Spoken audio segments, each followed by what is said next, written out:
બનાસકાંઠાની જો વાત કરવામાં આવે તો જિલ્લામાં અત્ર તત્ર સર્વત્ર વરસાદથી પાલનપુરના અનેક વિસ્તારોમાં વરસાદી પાણી ભરાયા છે।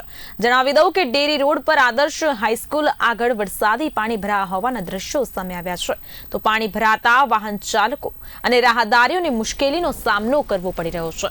પાલનપુર ડેરી રોડ પર ટ્રેઝર આનંદ ચાણક્યપુરીમાં વરસાદી પાણી ભરાયા છે। જ્યાં બિલકુલ માહિતી અનુસાર રોડ પરની તમામ રેસિડેન્સીમાં ઢીંચણ સમા પાણી ભરાયા છે। તો ટ્રેઝર સોસાયટીમાં પાણી ભરાઈ જતા સ્થાનિકો મુકાયા છે મુશ્કેલીમાં। ઘર આગળ પાણી ભરાઈ રહેતા બહાર નીકળવું પણ લોકો માટે મુશ્કેલ બન્યું છે। તો રેસિડેન્સીઓમાં પાણી નિકાલની વ્યવસ્થા જ નથી।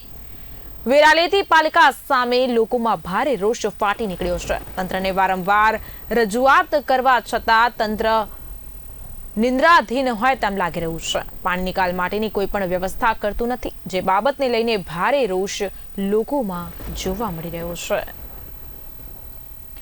વેરાલેતી પાલિકા સામે લોકોનો રોષ ફાટી નીકળ્યો છે। જી હા, બિલકુલ તંત્રને વારંવાર રજૂઆત કરવા છતાં કામગીરી ન કરવામાં આવતા હોવાના કારણે લોકોમાં રોષની લાગણી ફેલાઈ જવા પામી છે। આ સાથે જ પાણી નિકાલની કોઈ પણ પ્રકારની વ્યવસ્થા ન થતા લોકોને ઢીંચણ સમા પાણીમાંથી પસાર થવાની હાલ ફરજ પડી રહી છે। વરસાદથી પાલનપુરના અનેક વિસ્તારોમાં વરસાદી પાણી ભરાયા હોવાના દ્રશ્યો સામે આવ્યા છે।